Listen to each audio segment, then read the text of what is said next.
വിവാദങ്ങൾക്ക് വഴിവെച്ച ചിത്രമാണ് the Kerala story. ഈ ചിത്രത്തിന്റെ രണ്ടാം ഭാഗം ഇതാ തിയേറ്ററിലേക്ക് എത്താൻ പോവുകയാണ്. ചിത്രത്തിന്റെ ട്രെയിലർ കഴിഞ്ഞ ദിവസം പുറത്തിറങ്ങിയിരുന്നു. വിദ്വേഷ പരാമർശങ്ങൾ ഉൾക്കൊള്ളിച്ചുകൊണ്ടുള്ള ഈ ഒരു ട്രെയിലർ ഇപ്പോൾ വലിയ രീതിയിൽ വിവാദമാവുകയാണ്. കേരളത്തിൽ നിന്നാണ് ഏറ്റവും കൂടുതൽ പ്രതികരണങ്ങൾ ഉയരുന്നതും.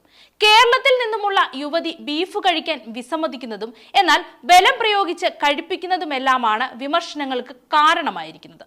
യഥാർത്ഥ കേരളം എന്തെന്നറിയാൻ അണിയറ പ്രവർത്തകർ കേരളത്തിലേക്ക് വരണമെന്ന തരത്തിലുള്ള വിമർശനങ്ങളാണ് ഉയരുന്നത്. ട്രെയിലറിലെ ഉള്ളടക്കം കണ്ട് പ്രേക്ഷകർ ആശങ്ക പ്രകടിപ്പിക്കുന്നതിൽ തെറ്റൊന്നുമില്ല. കാരണം ഇത് ശരിക്കും വളരെ ഗൗരവമുള്ള ഒരു കാര്യം തന്നെയാണ്. കേരളത്തിന്റെ പേര് വെച്ചുകൊണ്ട് ഇതുപോലെയൊക്കെ കാണിച്ചാൽ നോർത്തിലും മറ്റുമുള്ളവർ ഭൂരിഭാഗം ഇതൊക്കെ ശരിക്കും ഉള്ളതാണ് എന്നേ കരുതുകയുള്ളൂ. എന്തെങ്കിലും ആവശ്യങ്ങൾക്കായി അവിടെ എത്തുന്ന മലയാളികൾക്ക് ചിലപ്പോൾ ഇതിന്റെ പേരിൽ മോശം അനുഭവങ്ങളും ഉണ്ടായേക്കാം. അതുകൊണ്ടാണ് ജനങ്ങൾ ഇതിനെ വികാരപരമായി സമീപിക്കുന്നത്. ഈ സിനിമ കളിക്കുന്ന തിയേറ്ററുകളുടെ പുറത്ത് ബീഫ് ഫെസ്റ്റിവൽ നടത്തുകയാണ് കേരളത്തിലെ മതേതര സംഘടനകൾ ചെയ്യേണ്ടത്. കേരളത്തിന്റെ യഥാർത്ഥ സ്റ്റോറി എന്താണെന്ന് അവന്മാർ അറിയട്ടെ എന്നും കമന്റുകളും പോസ്റ്റുകളും വരുന്നതും അതുകൊണ്ടാണ്. ദ കേരള സ്റ്റോറി എന്ന സിനിമ വന്നപ്പോൾ തന്നെ പല വസ്തുതാപരമായ ചോദ്യങ്ങളും ഉയർന്നിരുന്നു.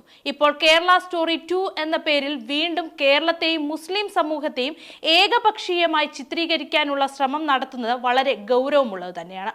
അടുത്ത നാഷണൽ അവാർഡിനുള്ള ഐറ്റമാണ് ചെയ്തു വെച്ചിരിക്കുന്നത് എന്ന് പറഞ്ഞ് പരിഹസിക്കുന്നവരും കമന്റ് ബോക്സിലുണ്ട്.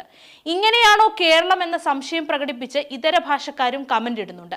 നേരത്തെ റിലീസ് ചെയ്ത കേരള സ്റ്റോറി 2 ടീസറിനും വ്യാപകമായ ട്രോളുകളും വിമർശനങ്ങളും ഉയർന്നിരുന്നു. ഫെബ്രുവരി 27 ചിത്രം തിയേറ്ററുകളിൽ എത്തും. കാമാഖ്യ നാരായണ സിംഗ് ആണ് ചിത്രത്തിന്റെ സംവിധായകൻ.